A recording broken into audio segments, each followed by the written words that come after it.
তো বন্ধুরা, আজ আমি একটি রিসেন্টলি রিলিজড তামিল থ্রিলার মুভির বাংলা ব্যাখ্যা করতে যাচ্ছি, যেটি এই বছরের one of the most blockbuster thriller movie হয়ে উঠেছে। এর নাম মহারাজা, যার বর্তমানে নেটফ্লিক্সে অ্যাভেলেবেল, যার ওপর ভিত্তি করে এই বছরের একটি নতুন সিনেমা তৈরি হয়েছে।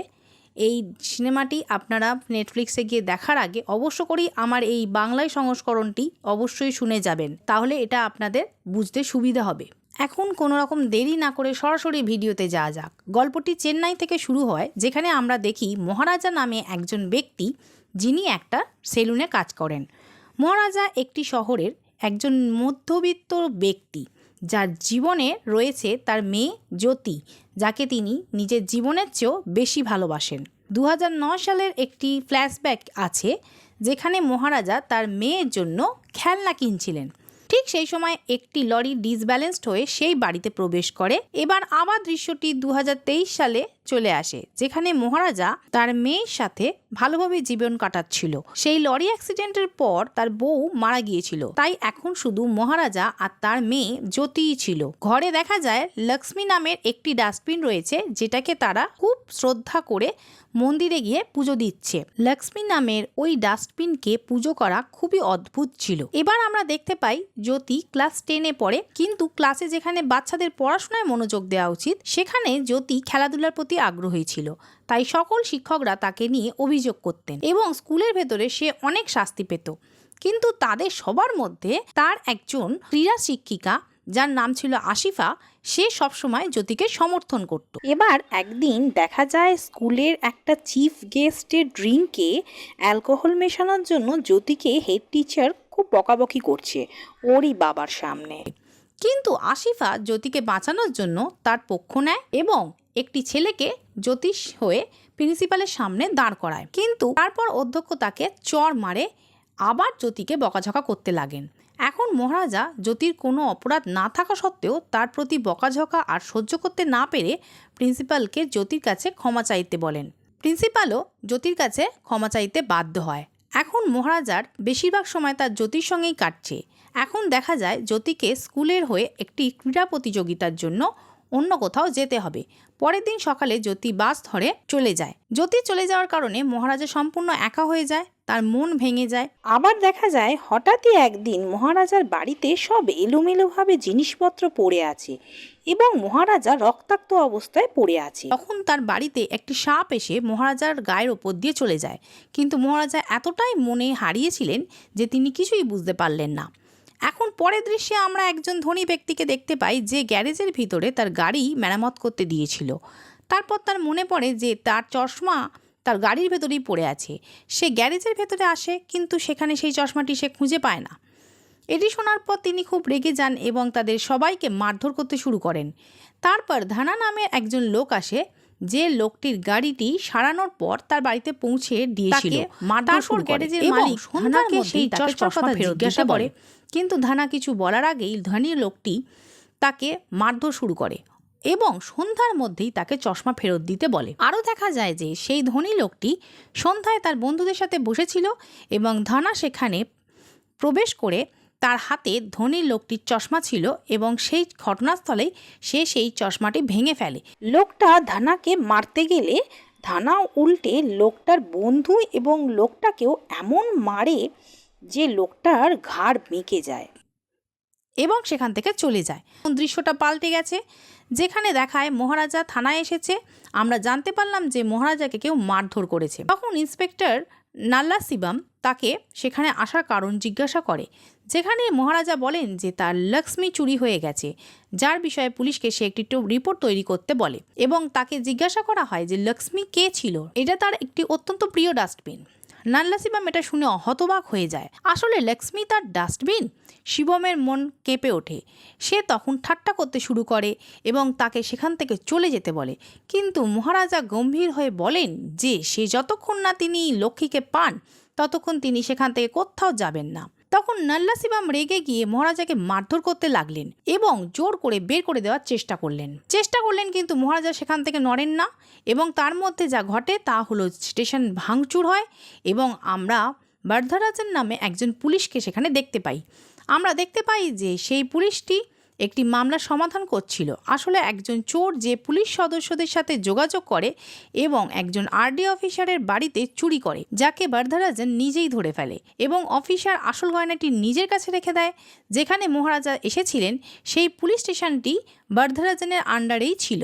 বরদরাজন থানার ভাঙচুর অবস্থা দেখে মহারাজার মুখোমুখি হয়। বরদরাজন তার অভিযোগ সম্পর্কে জিজ্ঞাসা করেন। তখন মহারাজা বলেন যে তিনি যখন কাজ থেকে বাড়ি ফিরছিলেন তখন তিনি 3 জন চোর তার বাড়িতে ছিল, যারা তাকে আক্রমণ করেছিল এবং লক্ষ্মীকে বাড়ি থেকে নিয়ে গিয়েছিল আর তার ডাস্টবিনটার জন্য দুঃখ প্রকাশ করছিল। এখন বরদরাজন তাকে একটি নতুন ডাস্টবিন কেনার জন্য টাকা দেয়, কিন্তু মহারাজা তার সেই ডাস্টবিনটিই চাইছিলেন। বরদরাজন তখন রেগে গিয়ে মহারাজাকে স্টেশন থেকে ঠেলে বার করে দেওয়ার চেষ্টা করেন, কিন্তু ব্যর্থ হন। একজন মানুষ সেই ডাস্টবিনের জন্য এত কিছু করতে পারে, তার মধ্যে অবশ্যই বিশেষ কিছু আছে, এই কথাই তার মনে হয়। সেই কারণেই সে মহারাজার মামলা দায়ের করে। এখন তার দল নিয়ে মহারাজার বাড়িতে গিয়ে খোঁজ খবর নেয়, যার পরে আমরা সেলভাম নামক একজন ব্যক্তিকে পাই। আমরা একজন চোরের সাথে দেখা করতে পারলাম যে তার সহযোগীদের সঙ্গে করে নিয়ে চুরি করত। সেলভামের বন্ধু দুটো মেয়েদেরকে সেক্সুয়ালি অ্যাসল্টও করতো। ভালোভাবে আমরা দেখতে পেলাম যে সেলভাম একজন বিবাহিত ব্যক্তি, যার পরিবারে একটি স্ত্রী এবং তার ছোট্ট একটি মেয়ে ছিল, আম্মু। এরপর দৃশ্যটি দেখায় 2009 সালে, অর্থাৎ যেখানে আমরা সেলভাম সম্পর্কে জানতে পাচ্ছি এবং এটি একটি সময় যখন মহারাজার স্ত্রীও মারা গিয়েছিলেন। এখন সেলভামের মেয়েটির নাম আম্মু, যার পিঠে একটি ক্ষত ছিল যা খুব গভীর ছিল। এখন সেলভাম দিনে ওয়্যারিংয়ের কাজ করত এবং রাতে চুরি করত, কিন্তু এটা কেউ জানতো না। ঠিক আছে, এখন সিনেমাটি আবার বর্তমান সময়ে আসে, যেখানে আমরা সেলভামের বাড়িতে লক্ষ্মীকে দেখতে পাচ্ছি। অর্থাৎ আমরা জানতে পারলাম যে সেলভামও সেই দিন রাতে মহারাজার বাড়িতে গিয়েছিল চুরি করতে। সমস্ত পুলিশরা লক্ষ্মীকে খুঁজছে, কিন্তু এখনো পর্যন্ত খুঁজে পাওয়া যায়নি। মহারাজা থানায় কাজ শুরু করেন, কারণ তিনি লক্ষ্মীকে খুঁজে পেতে বলেছেন বরদরাজনকে। তার জন্য তিনি তাকে 5 লক্ষ টাকা ঘুষ দেওয়ার প্রতিশ্রুতি দিয়েছিলেন, যার মধ্যে তিনি মাত্র 50,000 টাকা দিয়েছিলেন। এখন পরের দৃশ্যেই আমরা দেখতে পাই যে মহারাজা বরদরাজনের সাথে দেখা করতে এসেছেন। তখন ধানার কোম্পানির একজন কার মেকানিক আসে। যখন মহারাজা জিজ্ঞাসা করে, সে বলে যে ধানা যে তার কোম্পানিতে কাজ করে সে অনেক দিন ধরে নিখোঁজ ছিল এবং সেও মহারাজকে তার ছবি দেখায়। আমরা আবার ফ্ল্যাশব্যাকে চলে যাই। চলুন, যেখানে আমরা সেই ধনী ব্যক্তিকে লক্ষ্য করি যাকে ধানা মেরেছিল। এখন যখন মহারাজা তার বাড়িতে সেই চোরদের সাথে লড়াই করছে, তিনি একজন চোরের কাছে একটি গাড়ির বিল খুঁজে পান, যার মালিকের অ্যাড্রেস খুঁজতে গিয়ে মহারাজা সেই ধনী ব্যক্তির বাড়ি গিয়ে পৌঁছলেন। দেখা যায় ধানা ওখান থেকে আসার আগেই মহারাজা সেখানে গিয়েছিলেন এবং ধানাকে সেখানে যুদ্ধ করতে দেখে মহারাজা তার প্রতি সন্দেহ পোষণ করেন এবং ধানাকে গোপনে ফলো করতে শুরু করেন এবং ধানা সেটা বুঝতে পারে আর তার লোকদের দিয়ে মহারাজাকে খুব পেটায়। পরে ধানা মহারাজাকে চিনতে পারে এবং তাকে বলে যে সে তার বাড়ি থেকেও চুরি করেছে। মহারাজা তাদের সবাইকে খুব খারাপভাবে মারতে শুরু করে এবং ধানা তাকে বলে যে সে তার সাথে পুলিশ ছিল ওই দিন চুরি করার সময়, সেহেতু একজন পুলিশ থাকার জন্য মহারাজা তার কিছুই করতে পারবে না। এতে মহারাজা রেগে গিয়ে তার গলা কেটে ফেলেন, কারণ ধানা বলেছিল যে তার সঙ্গে একটা পুলিশ জড়িত ছিল। এখন আমরা বুঝতে পাচ্ছি যে মহারাজা কেন থানায় এসেছিলেন। তার আসল উদ্দেশ্য ছিল সেই রাতে তার বাড়িতে থাকা সেই পুলিশটিকে খুঁজে বের করা। সর্বত্র খোঁজাখুঁজি করেও পুলিশ যখন লক্ষ্মীকে খুঁজে পায় না, তখন তারা একটি নকল লক্ষ্মী তৈরি করতে যায়, যেখানে আমরা সেলভামকে দেখতে পাই।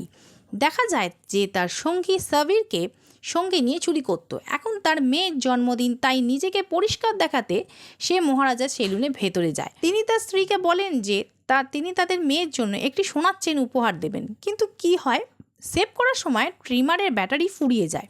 তাই মহারাজা পাশের দোকানে ব্যাটারি কিনতে যায়, কিন্তু এর মধ্যেই সেলভামের বন্ধু সাবরি তাকে ফোনে বলে যে তাদের এখানে চুরির ঘটনা সংবাদপত্রে প্রকাশিত হয়েছে এবং সেগুলি সকলের সামনেই প্রকাশ পেয়ে গেছে। সেই শুনে সেলভাম যখন ফোন রেখে পিছন ঘুরে তাকায়, সে দেখে যে তার পেছনে মহারাজা দাঁড়িয়ে আছে। এখন সেলভাম এটা অনুভব করতে পারে যে মহারাজা তার সব কথা শুনে নিয়েছে, কিন্তু মহারাজা কোনো প্রতিক্রিয়া দেয়নি, কারণ তিনি এমন কিছুই শোনেননি। তারপর সেলভাম দ্রুত তার বাড়িতে চলে যায়। সেলভাম ভুল করে তার সোনার চেনটি সেখানেই ফেলে যায়, যেটি ফেরত দিতে গিয়েছিলেন মহারাজা তার বাড়িতে, কিন্তু তার পেছন পেছন পুলিশ এসেও হাজির হয়। সেলভাম যে চুরি করেছিলেন তা পুলিশ কর্মীরা জানতে পেরেছিল। খবরের কাগজে চুরির খবরও বেরিয়েছিল, তাই সাবরিকে তারা গুলি করে হত্যা করেছিল এবং সেলভামকে গ্রেপ্তার করেছিল। তিনি এখন গ্রেপ্তার হয়েছেন বলে তার মনে হলো যে মহারাজা তার কথা শুনতে পেয়েছিলেন এবং তিনি পুলিশের সাথে সেখানে আসেন এবং তাই তিনি মনে মনে মহারাজার বিরুদ্ধে প্রতিশোধ নেওয়ার পরিকল্পনা নেন। সিনেমা আবার বর্তমান সময়ে আসলে আমরা দেখি নাকল লক্ষ্মী অর্থাৎ ডাস্টবিন বানানো হয়েছে, কিন্তু এখানে চোর কে হবে? বরদরাজন মনে করে বরাবরের মতো একজন পুলিশ সদস্যকেই চোর বানানো হবে এবং পরে তাকে ছেড়ে দেওয়া হবে, কারণ তারা এটি আগেও বহুবার করেছে। তাই এখন বরদরাজন মহারাজাকে আবার থানায় আসতে বলে এবং পুরো কাহিনী আবার বলতে বলে। পরের দিন সকালে মহারাজা আবার গল্প বলতে শুরু করে এবং বলে যে সে রাত 10টায় তার বাড়িতে এসেছিল, কিন্তু বাস্তবে সে বাড়িতে ছিল না, কিন্তু জ্যোতি সেই বাড়িতে ছিল। এখানে চোরেরা আগে থেকেই লুকিয়েছিল। 3 জন লোক ছিল, যার মধ্যে একজন পুলিশ সদস্য যিনি বর্তমানে মহারাজার জন্য লক্ষ্মীকে খুঁজছিলেন, হ্যাঁ, এবং অন্যজন হলেন সেলভাম, যিনি জেল থেকে মুক্তি পেয়ে মহারাজার সাথে দেখা করতে চাইছিলেন প্রতিশোধ নিতে। এবং এখান থেকে আমরা এখনো পর্যন্ত এটাই জানতে পারি, সেলভাম সম্পর্কে আরও বলা হয়েছে এই সমস্ত ঘটনা অতীতে ঘটেছিল, অর্থাৎ 2009 সালে, এবং বর্তমানে সে প্রতিশোধ নিতে এসেছে। এখন আবার চুরির দিনের ঘটনায় আসা যায়। এই সমস্ত কিছুর অজান্তেই জ্যোতি তার বাড়িতে পোশাক পরিবর্তন করছিল, যেটা তারা 3 জনই দেখতে পায়। সেলভাম জ্যোতিকে খুব মারধর করে আর বাকি 2 জন জ্যোতিকে সেক্সুয়ালি অ্যাসল্ট করে এবং মহারাজা আসার আগেই পালিয়ে যায়। জ্যোতি এখানে খুব খারাপ অবস্থায় ছিল। যখন বরদরাজন সেই পুলিশকে অর্থাৎ নাল্লা শিবমকে বলে, তখন নাল্লা শিবম ভয় পেয়ে যায় এবং ভাবে যে লক্ষ্মীকে খুঁজতে গিয়ে মহারাজার কাছে তার কুকীর্তি না ধরা পড়ে যায়। এখন সেই দৃশ্য আবার অতীতে চলে যায়, যেখানে মহারাজা তার মেয়ের জন্য খেলার জুতো কিনে নিয়ে বাড়ি ফিরছিলেন। তখন তিনি তার মেয়েকে এমন বাজে অবস্থায় দেখেছিলেন। সে হতবাক হয়ে গিয়ে এই অবস্থা দেখে তাকে নিয়ে দ্রুত হসপিটালে নিয়ে যায়। এটা দেখে মহারাজা খুব কাঁদছিলেন। তখনই জ্যোতি তার বাবাকে বলেন যে তার সাথে যারা এইসব করেছে তাদেরকে খুঁজে বার করতে এবং তাদেরকে নিয়ে আসতে। এখন গল্প আবার বর্তমানে চলে আসে। এখানে দেখানো হয়েছে যে বরদরাজন এবং তার দল সেই রাতের দৃশ্যটি পুনরায় তৈরি করতে মহারাজা বাড়িতে যায়। যেখানে তারা এইসব করছে, তখন মহারাজা একটা অজুহাতে সমস্ত পুলিশ সদস্যদের জড়িয়ে ধরেন এবং তারপরে তিনি নাল্লা শিবমকে দেখতে পান, যার পিঠে একটি কুঁচ ছিল। এটি একটি চিহ্ন ছিল। এটা আগে থেকেই জ্যোতি তার বাবাকে জানিয়ে রেখেছিল এবং মহারাজা তখন বুঝতে পারলেন যে এই সেই লোকটি যে কিনা সেই রাতে তার বাড়িতে এসে জ্যোতির সাথে অন্যায় করেছিল। এখন মহারাজা কিছু বলার আগেই বরদরাজন বলে যে তিনি তাকে ছাড়বেন না, যেটা মহারাজা আসলে কিছুই বুঝতে পারেন না। এখানে আমরা আসলে জানতে পারি যে ধানা মারা গেলে তারপরে বরদরাজন জানতে পারে যে মামলায় কি ঘটেছে। তিনি এখানে পুরো বিষয়টি অনুসন্ধান করেন। তিনি ডাক্তারের কাছে গিয়ে খবর নিয়ে জানতে পারেন যে জ্যোতির সাথে অন্যায় করা হয়েছিল এবং কে সেই অন্যায় করেছিল সেটাও সে জানতে পারে। আসলে সে পরোক্ষভাবে মহারাজকে সাহায্য করতে চাইছিল। সে এই ভুল কাজ করা পুলিশটাকে ধরতে চাইছিল। তবুও তারা সবাই মিলে লক্ষ্মীকে খুঁজে পাওয়ার নাটক করছিল, যাতে নাল্লা শিবম কোনোভাবেই না তাদের বুঝতে পারে। পরে বরদরাজন মহারাজাকে নাল্লা শিবমকে হত্যা করতে বলে এবং তাকে একটি অস্ত্রও দেয় এবং অন্য সবাই পুলিশকে নিয়ে নাল্লা শিবমকে মহারাজার কাছে রেখে বেরিয়ে যায়, যার পর মহারাজা তাকে ঘটনাস্থলে হত্যা করে। এরপরে বরদরাজন বলে যে এই রকম মানুষের জন্য যে কোনো শাস্তি খুব কম মনে হয়, এই সমস্ত মানুষদের ক্ষমা করার অযোগ্য। এরপর গল্প আবার এগিয়ে যায় এবং মহারাজা জানতে পারেন যে তৃতীয় ব্যক্তি যিনি নাল্লা শিবম এবং ধানার সঙ্গে ছিলেন, তিনি বর্তমানে একটি কনস্ট্রাকশন বিল্ডিংয়ে কাজ করছেন এবং সেখানে লুকিয়ে আছেন। এবং সেখানে তিনি যান এবং সেলভামকে দেখতে পান। সেলভামকে দেখার সঙ্গে সঙ্গে ফ্ল্যাশব্যাক দৃশ্যের কথা তার মনে পড়ে। সেলভামকে পুলিশে ধরে নিয়ে যায়। সেলভাম তাকে বলে যে তার ক্ষত কিছুদিনের মধ্যেই ঠিক হয়ে যাবে, কিন্তু আপনার মেয়ে দুর্ঘটনা থেকে কোনোদিনই সেরে উঠবে না। এই সময় আমরা দেখতে পাই শিক্ষিকা আশিফা এবং জ্যোতি এখানে উঠে আসছে এবং এইখানেই সিনেমার সব থেকে ভয়ঙ্কর তথ্যটি প্রকাশ করা হয়েছে। এবং এরপর জ্যোতি সেলভামকে একটি সোনার চেন দিয়ে সেখান থেকে চলে যায়। জ্যোতি ভেবেছিল ওই সোনার চেন চুরি করার জন্যই সেদিন ওই চোরগুলো তার বাড়িতে এসেছিল। সেই চেনটা দেখে সেলভাম চিনতে পারে এবং 2009 সালে তার মেয়েকে তার জন্মদিনে দেওয়ার কথা ভেবেছিল সেই চেনটি, সেটা তার মনে পড়ে। এরপর আবার 2009 দৃশ্য দেখানো হয়েছে, যেখানে সেলভামের গ্রেপ্তারের পর আমরা তার দেখতে পাই যে তার স্ত্রী তাকে বলছে তাদের মেয়ে জ্যোতিকে তার থেকে দূরে রাখতে হবে, কারণ সে কতটা অন্যায় কাজ জেল থেকে বেরিয়ে আসার সঙ্গে সঙ্গে তিনি এই অন্যায় কাজটি করেছিলেন। এই সেই বাড়ি আমরা শুরুতে যেটা দেখেছিলাম, মহারাজা সেলভামের স্ত্রীকে সেই চেনটি দেয় যা সেলভাম তার সেলুনে ফিল করে ফেলে গিয়েছিল, কিন্তু সেলভামের স্ত্রী এটা নিতে অস্বীকার করেছিল যে এটিও তিনি অবশ্যই চুরি করে নিয়ে এসেছেন। মহারাজা দূর থেকে দেখতে পায় একটি লরি সেই ঘরে ঢুকে একটা অ্যাক্সিডেন্ট ঘটায়, যার ফলে সেই দিন মহারাজার স্ত্রী এবং তার মেয়ে এবং সেলভামের স্ত্রী সকলেই প্রাণ হারিয়েছিল, কিন্তু সেলভামের মেয়ে রক্ষা পেয়েছিল কারণ তখন তাদের লক্ষ্মী নামে ডাস্টবিনটা তার গায়ের ওপর পড়েছিল। সেই জন্যেই লক্ষ্মীকে তারা খুব বেশি ভালোবাসে। এখন বোঝা যাচ্ছে যে কেন লক্ষ্মীকে তারা সবাই পুজো করত। এখন আমরা জানতে পাচ্ছি যে বাস্তবে যে মেয়েটিকে মহারাজা বড় করছে সেটি আসলে তার নিজের কন্যা নয়, বরঞ্চ উল্টে এটি সেলভামের কন্যা। সেলভামও সেটা জানতে পারে যখন জ্যোতি চলে যাচ্ছিল, জ্যোতির পিঠে একটি ক্ষতচিহ্ন দেখে সেলভাম সেটা বুঝতে পারে যে এটি তার সেই ছোটোবেলাকার আম্মু। প্রতিশোধের আগুনে সেলভাম নিজের জীবনটা নষ্ট করে ফেলেছে। সে তার নিজেকে ক্ষমা করতে আর পারেনি, তাই সে তার কৃতকর্মের জন্য লজ্জিত হয়ে বিল্ডিংয়ের ওপর থেকে ঝাঁপ মেরে আত্মহত্যা করে এবং গল্প এখানেই শেষ হয়ে যায়। আপনারা যদি এরকম সুন্দর সুন্দর গল্প বাংলায় শুনতে চান, অতি অবশ্যই আমার চ্যানেলটিকে সাবস্ক্রাইব করুন। সবার আগে আমরা সমস্ত রকম তামিল এবং ইংলিশ এবং হিন্দি সিনেমাগুলোকে আপনার সামনে বাংলায় তুলে ধরব যতটা তাড়াতাড়ি সম্ভব। সেই জন্য আমার সঙ্গে থাকুন, পাশে থাকুন, চ্যানেলটিকে অবশ্যই সাবস্ক্রাইব করে যাবেন এবং কমেন্টে জানাবেন কেমন লাগলো।